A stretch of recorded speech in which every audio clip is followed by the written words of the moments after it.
Happy episode 31, Iron Will Collective. I didn't know what to say, as per usual for my intros, but I would like to note it's raining outside. I hope your day is as good as my day is today, whenever you're listening to this. We love the rain here. This is like the first real rainstorm we've got here at my house in Tucson, on our side of town. So, gotta enjoy it. But also gotta say that we know you're lying about not knowing what to say because you said you scripted the entire episode. I have the text to prove it. So, you knew what you were going to say. You're just being modest.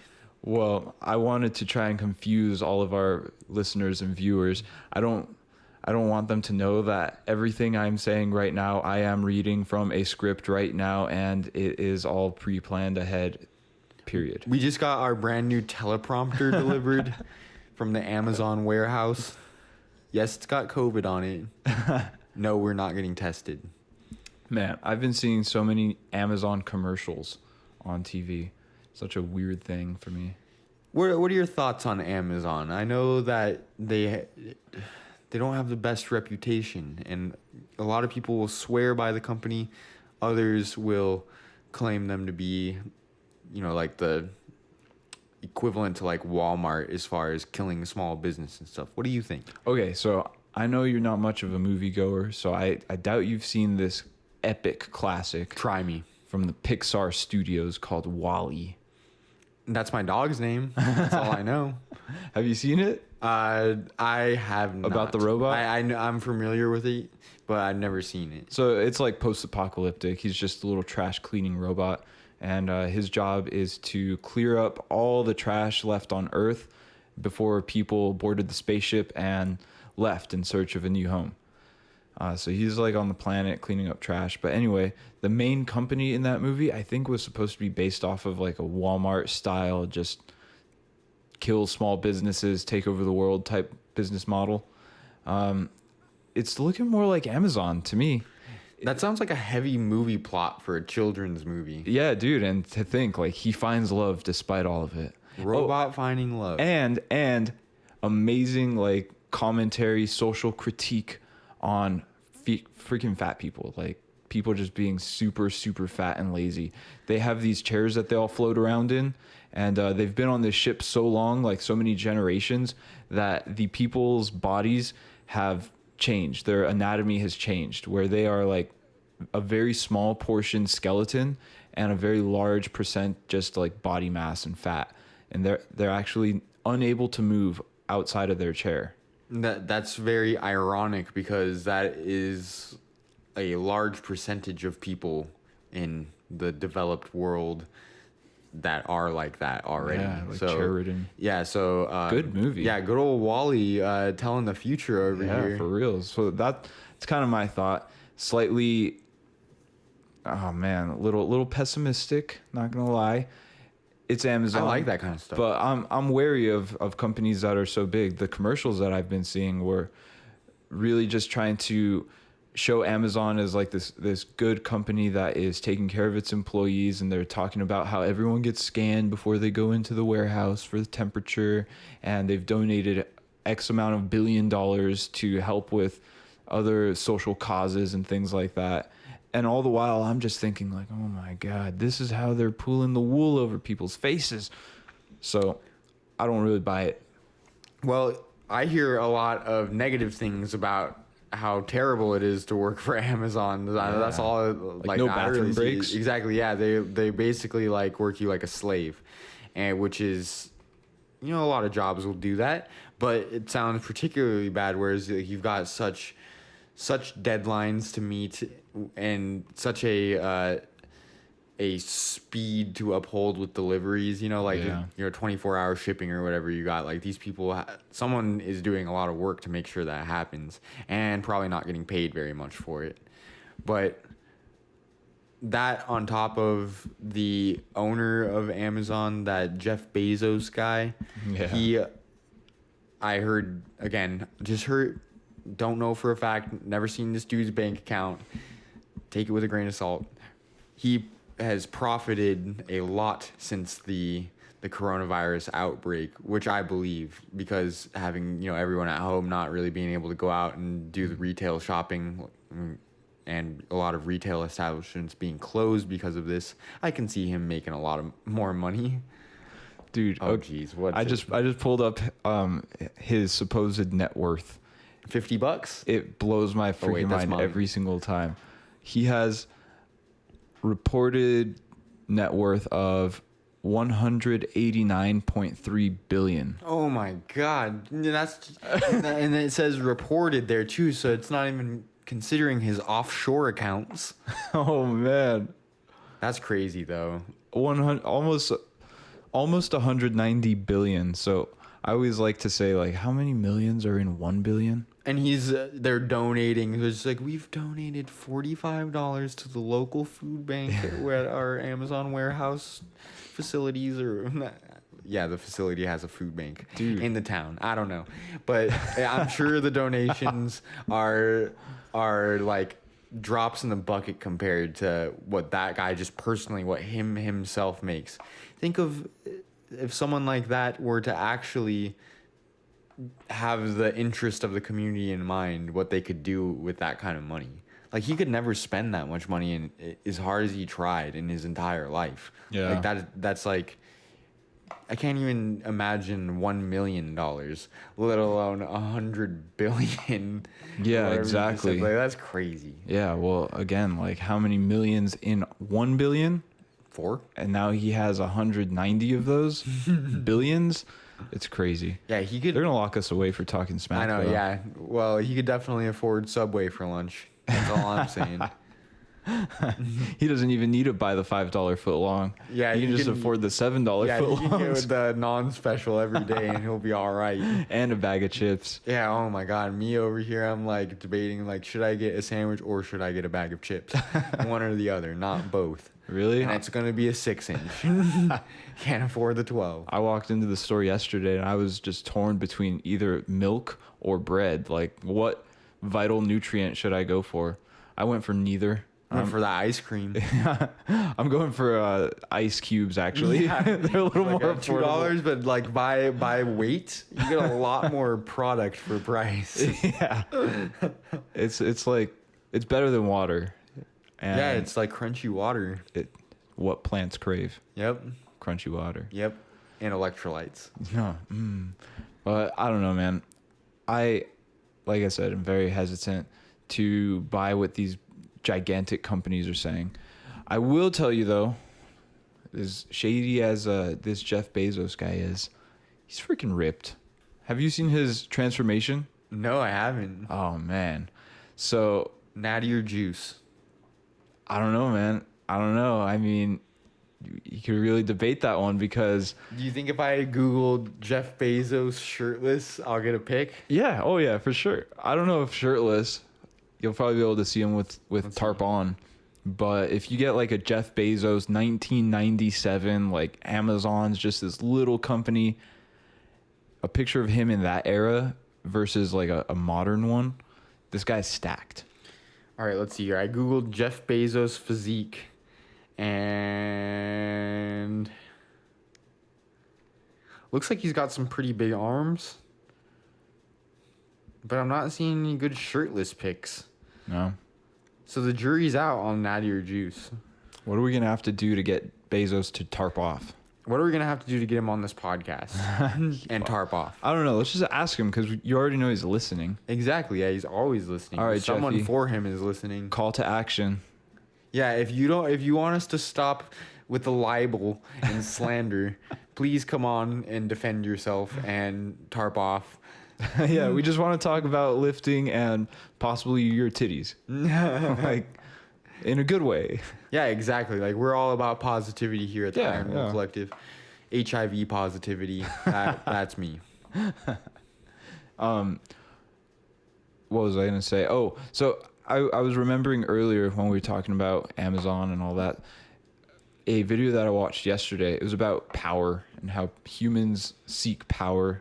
We're one of the only species on Earth that seeks power, and power is really defined as the ability to control the environment around you and get what you want out of it. So whether that's like manipulating people positively or negatively, you can control to an extent things and people around you, because you can't just have power on your own. That would be seen as something else, like self-discipline or like performance or something. But that's the kind of power that I think is the most valuable to have, is power over yourself, because you got to start somewhere. Like if you are someone who desires to have power over others, you're never going to have that unless you have that over yourself. Yeah. Be the master of your own domain. No, for sure, dude. But I was also going to ask, what are some of the other species that need power? Like walruses? You know, like those walruses that I guess have so. like the beach king. Yeah, and then exactly. they get all the girl walruses. Yep. They've got like their harem of she lady walruses just blubbering around, waiting. That's power. If that like that's simple power right there. They don't have money or anything. Their currency is reproduction. And this king walrus, because he's able to beat up every other walrus on the beach, he is able to have, you know, the entire next generation to carry his DNA. Big tusk. They'll call that the competency hierarchy. How about gorillas, like the silverback? Would that be considered power? But I feel like the silverback is more of like a protector, but that takes power to have that kind of influence. Exactly. So that's the other thing with power, is they were saying humans, they seek it regardless of who you are. Like, so us as a species craves power, and we need to have it in one way or another, but you can have it different ways. Like I said, it could be positive or it could be negative. So one form of power would be setting a good example, leading by example, or encouraging others to, well, you know, like what we do, others to benefit themselves and better their lives and take control of their situations and responsibility, and then improve where they are. That's one form of power. It's like a transferring of I don't know, like not necessarily emotions, but energy. Yeah, for like sure. Just transferring some energy, positive energy, forward momentum, encouragement. Or you can manipulate people, obviously, you know, to do things for you like that benefit you. Invade Poland. Yeah, or you can get your workers to work on a tight schedule and not give them bathroom breaks and anything and things like that. So because you two sides you got of the coin. Something to hold over them, but like so on one side of the coin, on the positive side, and again, everything is relative. Positive in our opinion, at least. We're holding over what we would hold over someone's head would be in the future, you having a healthy life and a physique that you want, and not losing your independence at an early age, as opposed to scaring people into doing whatever it takes to keep their job type of thing. Well, that's more like a tyranny, and that's where the video ended up going, saying that because some humans in particular have the insatiable desire for hunger, where they just want more and more and more and more. Like another example of a person like that they give was Alexander the Great, or, you know, people throughout history who have achieved so much but died trying to achieve even more. It was just a never-ending quest for more notoriety, more power. So some people still have that. Like Jeff Bezos is probably never going to feel 100% satisfied with what he has, what he can claim to be his. Having $190 billion means that he could give every person on earth like $10 and still have a shit ton of money. It's ridiculous. Absolutely. And you got to imagine that he's got such momentum at this point that there's no urge to stop or to change his plan now. He's going to keep going with what works. Right. And so they say, because that insatiable thirst for hunger will inevitably lead to some sort of tyranny. Yeah. Thirst for hunger. You got it. Yeah. I'm thirsty for some Subway. You want to drink fresh. I mean, that can be a thing if you get your sandwich and you blend it up. Some people have, man. Yeah. Did that with SpaghettiOs once. Liquid calories. So good, yeah. I did it with cereal, man. I thought you could never ruin cereal, but yeah, don't make a cereal smoothie. It sucks. Did you actually? Yeah. It wasn't good? No. Wow. Well, I'll store that one in the memory banks. Because that sounds like something I'd want to try. Yeah, it's just eat the cereal. It's better. Cool. Noted. But yeah, it inevitably leads to being a tyranny. And the way that you combat a tyranny is by not being one of those who are tyrannized.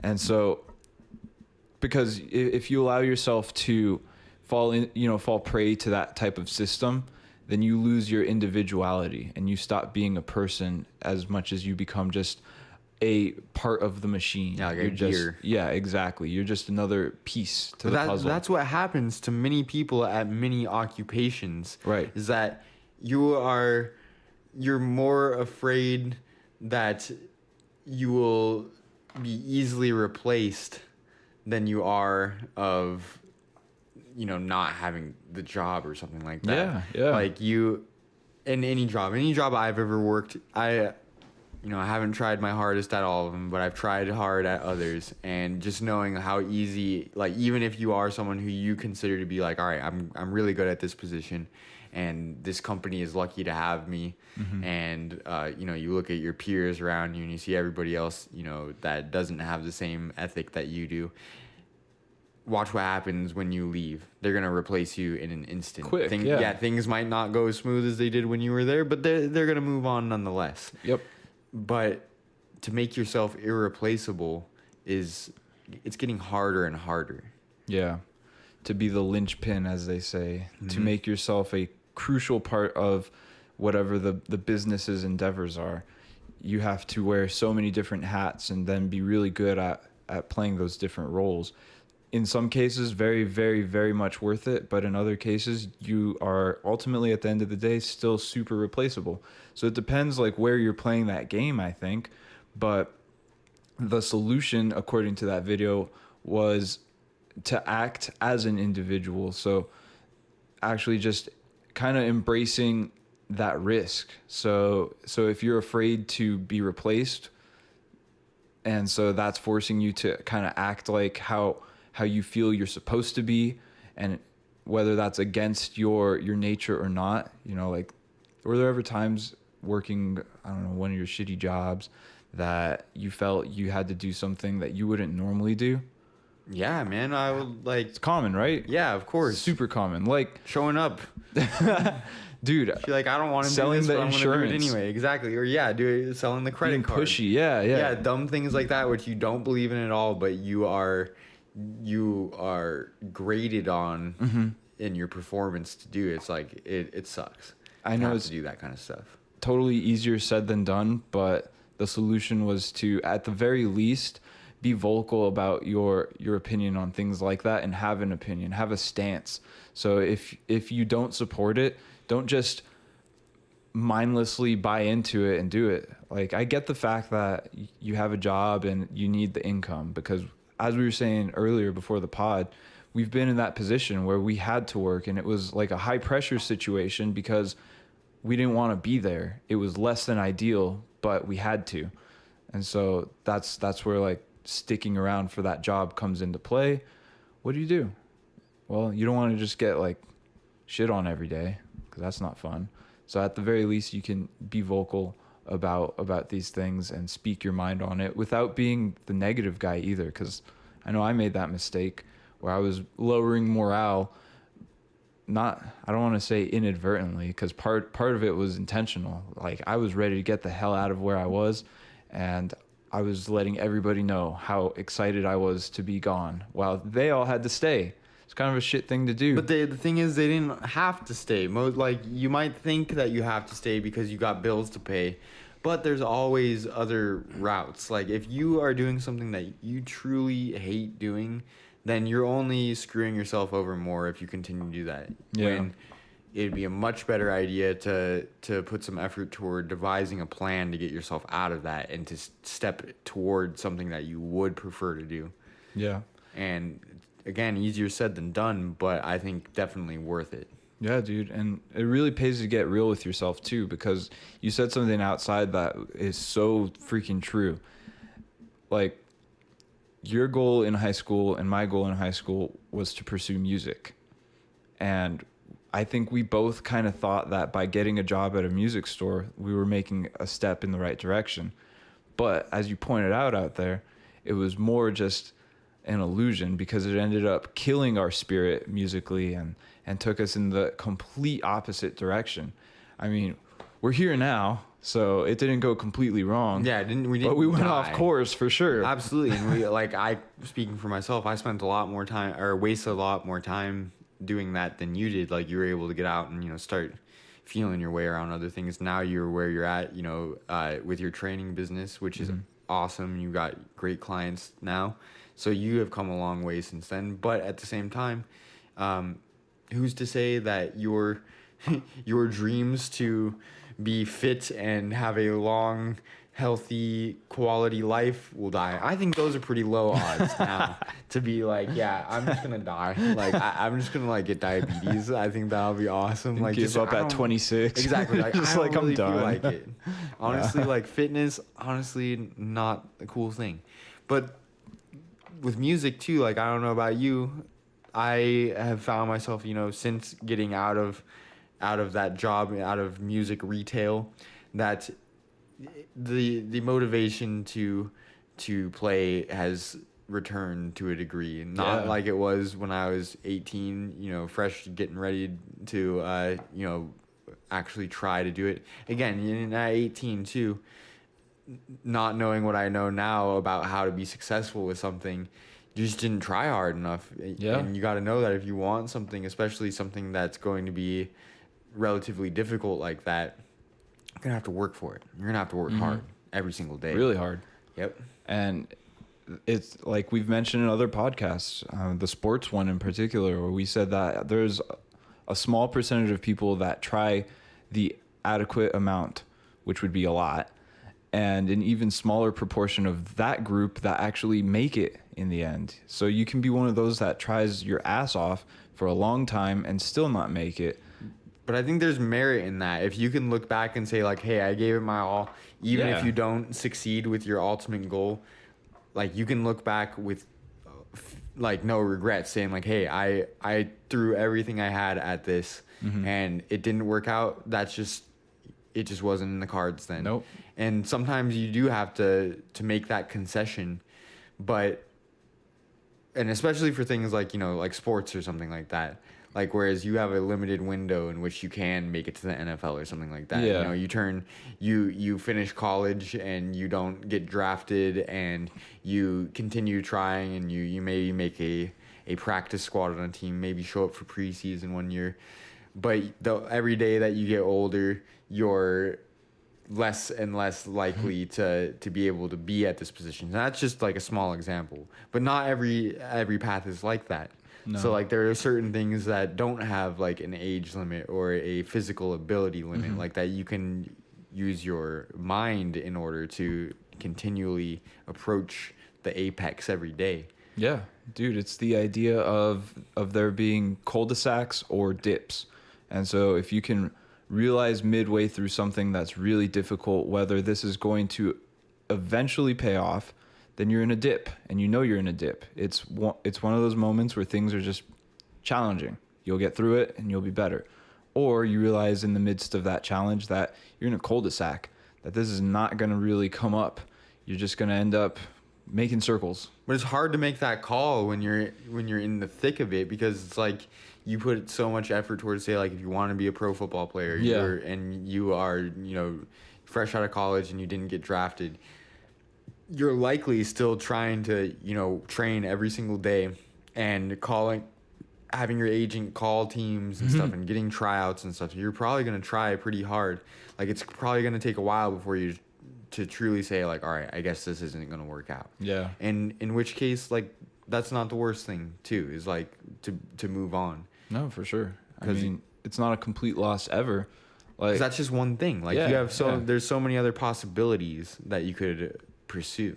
Dude, it's the same cliche. There's no failure, only lessons. Exactly. And most people aren't wired like SpongeBob in the fine dining and breathing episode, where that's the only things Like, most people have multiple interests and other things that they can fall back on to pursue.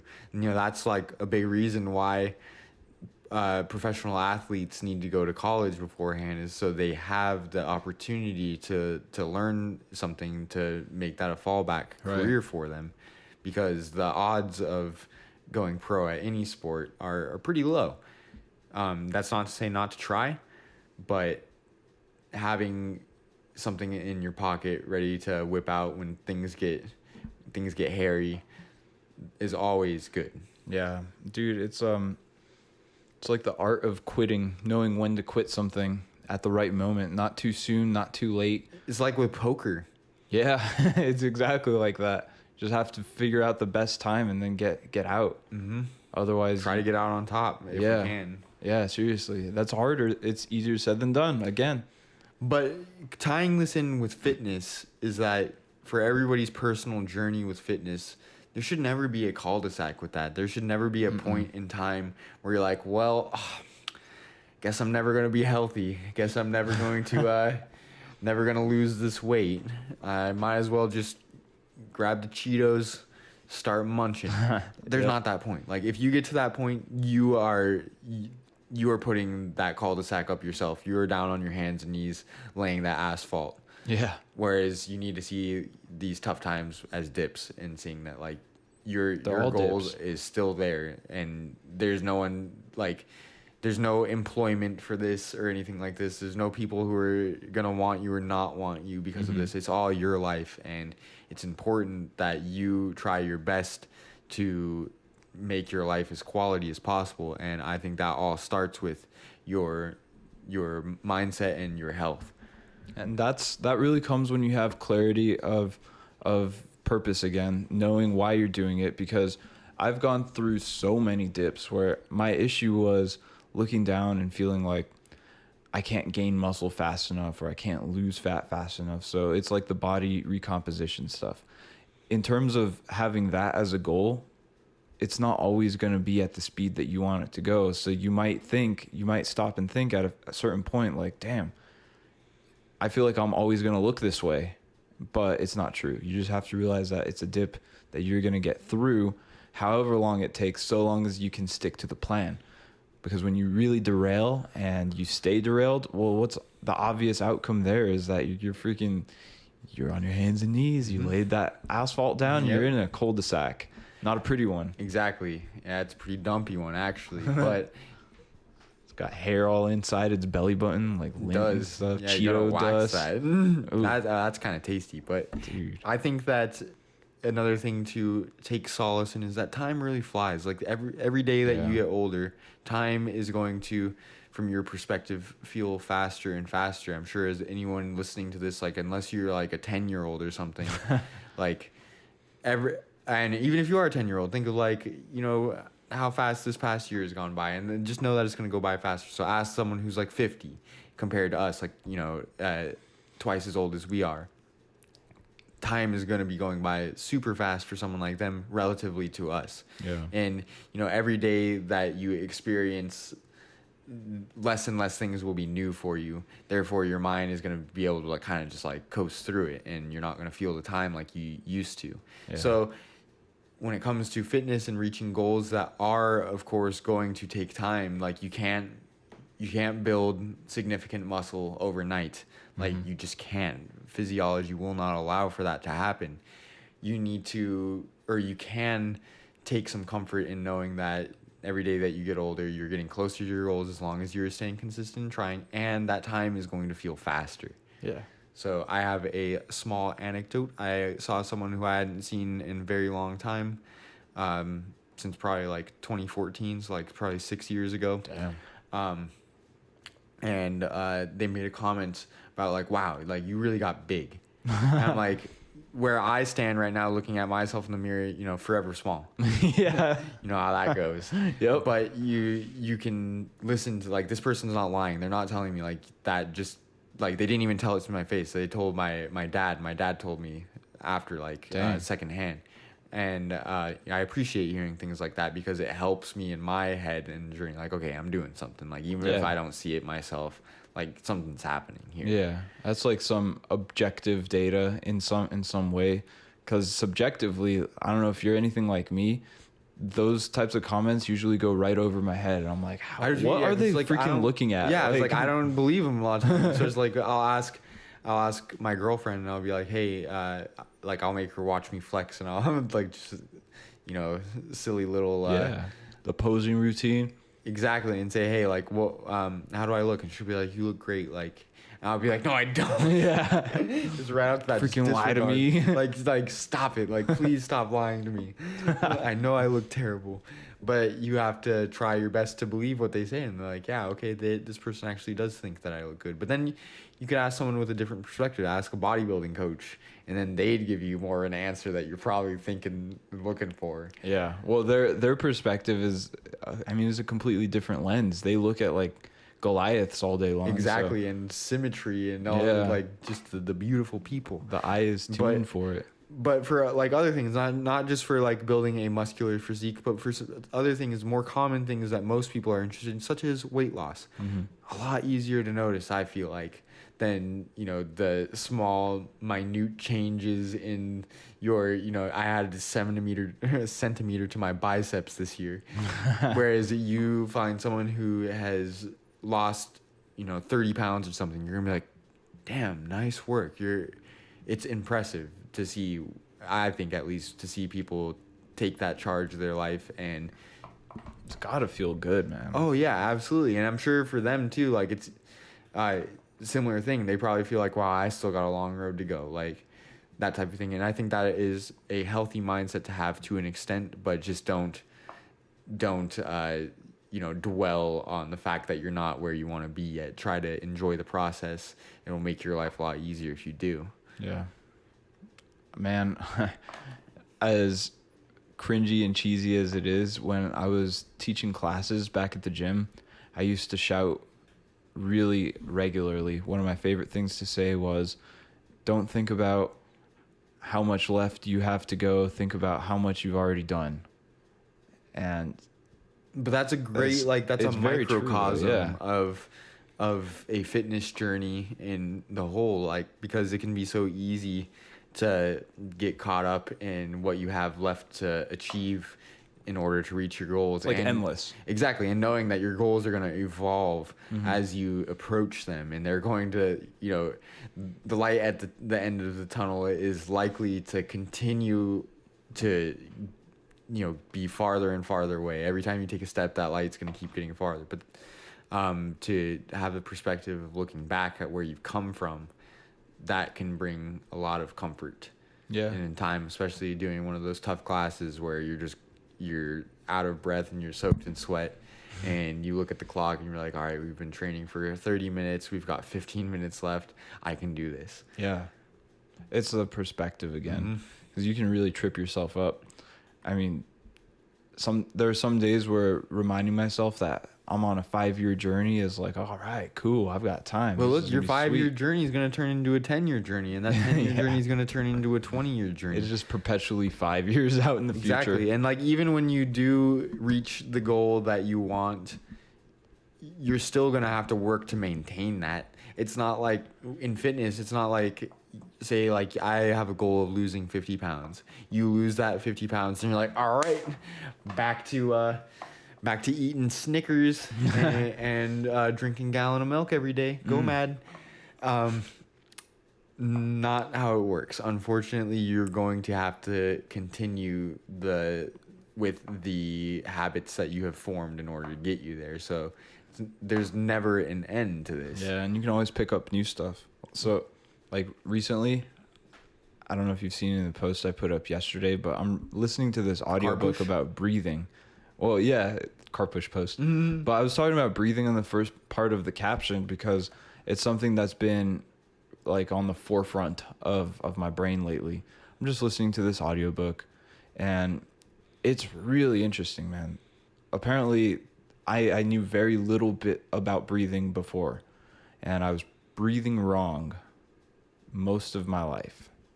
So, according to this book, the nose is the primary breathing apparatus of the body, and the mouth can really complicate those breathing systems and actually have a big negative impact on multiple parts of your life. So when it comes down to like facial structure, but also sleep recovery, brain function, recovery during a workout, mouth breathing has shown negative effects. So to think like, damn, who would have thought? All this time I mean, I would do like Wim Hof breathing and think, okay, this is the shit. This is really cutting edge. You know, people have been breathing for ever. And it's cool that we have the ability to connect science to all these ancient teachings. But I thought it stopped there. Lo and behold, you keep going, there's more to learn about breathing. So just things that you would think are trivial and don't matter at all can actually start to have a really important role in what you do day to day. So that goal is always being pushed forward, because before my goal was to walk around and take deeper, slower breaths. Now my goal is to breathe through my nose as often as I can, as opposed to my mouth. And I catch myself all day long. So it's just like, it's ongoing and it's cool because it's ongoing. But that's the learning process. Yeah. And just knowing that to be an expert in any one field is going to take thousands and thousands of hours of dedicated practice. Yeah. So for you to even be reading this book about breathing is impressive, because most people, that's, your body takes care of that for you. You don't need to think to breathe. Like you're going to breathe regardless of what you are doing otherwise. But I think that that's really cool that you have picked this up and you have learned some more specifics about a more efficient way to go about it. And I can say there are times when I feel like mouth breathing is more efficient, but for the most part, I would prefer to go with what is actually going to be better for you. So Yeah. why exactly is breathing through the nose? And if you've learned yet, Yeah. why is this preferable? So I thought that breathing from the mouth was more efficient. Yeah, look. In most cases too. Yeah. You get Like so much air in there. exactly. You got like these two little holes. It's just not the same. It's like 2 coffee straws versus a freaking big gulp. Yeah. So I'm going for the big gulp. But I've changed my tune. The chapter that I recently read, and I'm only like halfway through this book, but the chapter that I most recently read, well, listened to, What's the book called? it's called Breathe, or Breathing, the Lost Art of Breathing, or something like that. Okay. Yeah, I'll have to pull up the title, but really, really cool book. And in this last chapter, they were talking about how nowadays people are significantly larger than 100 years ago. So the average BMI has gone up. People are eating more, but lung capacity has also gone up, and also breaths per minute. So through these observations, we can see that people are doing things differently now than we were at one point. So it's kind of exploring like how that came to be and what's going on and all that, how it's affecting us subtly in, in ways that we don't quite, we're not connecting the dots. Well, again, like nobody's thinking about breathing. Everyone Dude, just does tough. it. Yeah, it's tough. It's like one of the most understudied things, because we have nose specialists, but most of what they do, and we have like pulmonary specialists who deal with the lungs, most of what they do is just treat things that happen to those organs. Any issues you have with your nose or your lungs can be treated, but not necessarily prevented, because no one's looking at that stuff. So from this book, they're saying that we are breathing more than we used to. So we're actually offsetting what our body would prefer to have in terms of CO2 to oxygen levels or ratios in the body. It can create a really weird environment. It's like we're inhaling too much and not exhaling enough, or not using our diaphragms enough, which is leading to inefficient breathing. But apart from that, they say the nose is better just because you've got a whole system of sinuses behind your face. They say it's like the size of a pool ball. Kind of like treats the air. Yeah. So if you think of a pool ball and then like set that right behind your face, kind of under your eyes, back where your nose is, that's what your sinuses are like. And it's got like the seashell type look to it. All that is just, it's filtering the air, it's humidifying the air, and it's cooling it down. So by the time it gets to your lungs, it's in its ideal state.